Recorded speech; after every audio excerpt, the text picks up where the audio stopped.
The Gospel of Judas, Injil Judas, adalah sebuah buku yang mengupas isi dari naskah kuno yang ditemukan pada tahun 1970-an, yang disebut sebagai Injil Judas. Buku ini ditulis oleh Rudolf P. Kasser, Marvin Meyer, dan Gregor Wuss. Buku membuka dengan konteks sejarah mengenai penemuan naskah Injil Judas pada tahun 1970-an di Mesir. Ini membawa pembaca ke zaman kekristenan awal dan kontroversi seputar tokoh Yudas Iskariot. Buku membuka dengan konteks sejarah mengenai penemuan naskah Injil Judas pada tahun 1970-an di Mesir. Ini membawa pembaca ke zaman kekristenan awal dan kontroversi seputar tokoh Yudas Iskariot. Penemuan naskah Injil Judas pada tahun 1970-an di Mesir adalah sebuah peristiwa arkeologi dan sejarah yang signifikan di daerah yang dikenal sebagai Cenoboskian. Naskah tersebut diyakini sebagai salah satu Injil yang telah lama hilang, yang kemudian dikenal sebagai Injil Judas. Buku menjelaskan bahwa naskah ini pertama kali ditemukan oleh petani lokal di daerah tersebut. Naskah tersebut kemudian diperoleh oleh seorang penjelajah dan kolektor antik bernama Frida Nussberger Chakos pada tahun 1980-an. Setelah ditemukan, naskah tersebut mengalami proses restorasi dan konservasi yang rumit karena kondisinya yang rapuh dan kerapuhan kertas yang digunakan. Para ahli kemudian memulai penelitian untuk memahami isi naskah dan menentukan sejarah serta keautentikan. Buku ini memberikan pandangan alternatif terhadap peristiwa-peristiwa dalam kehidupan Yesus dan peran Yudas Iskariot, sehingga memberikan perspektif unik terhadap peristiwa-peristiwa dalam kehidupan Yesus dan hubungannya dengan murid-muridnya. Naskah ini memberikan pandangan alternatif terhadap peran Yudas Iskariot. Injil Judas dikenal karena memaparkan Yudas sebagai seseorang yang dipilih oleh Yesus untuk melaksanakan peran pengkhianat demi memenuhi rencana penyelamatan. Injil Markus selesai disusun menjelang tahun 70. Lalu 10 tahunan Matius menyunting kembali Injil Markus dengan memakai kumpulan-kumpulan kata-kata Yesus yang kiranya belum sempat dipakai Markus. Begitu juga halnya dengan penulis Injil Lukas pada waktu bersamaan namun memakai kerangka berbeda dengan yang dipakai oleh Matius. Baru pada abad 1 mulai disusun Injil Yohanes dengan bahan-bahan yang melengkapi ketiga Injil sebelumnya. Lalu setelah bertahun-tahun gurun pasir di Mesir yang menyimpan harta karun kemudian memunculkan peninggalan Injil Yudas.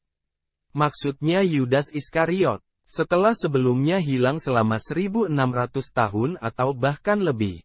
Berdasarkan analisis karbon 14 yang dilakukan oleh A.J. Timothy Jule dari University of Arizona bahwa kodeks ini berasal sekitar kuartal terakhir dari abad ketiga, tambah kurang beberapa dekade.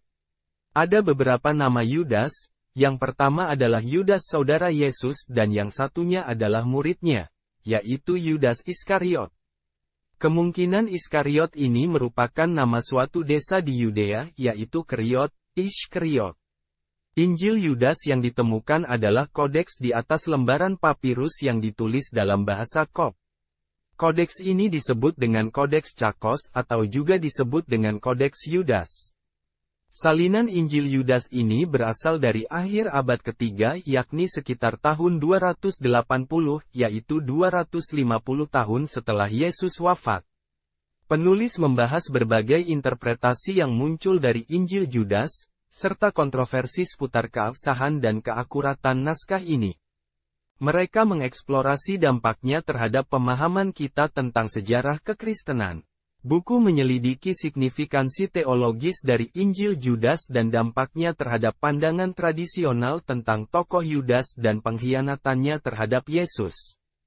Penulis membahas relevansi Injil Judas dalam konteks kekristenan modern dan bagaimana pemahaman baru ini dapat memengaruhi pandangan kita terhadap cerita keagamaan yang telah ada selama berabad-abad. Injil Judas dimulai dengan percakapan antara Yesus dan murid-muridnya.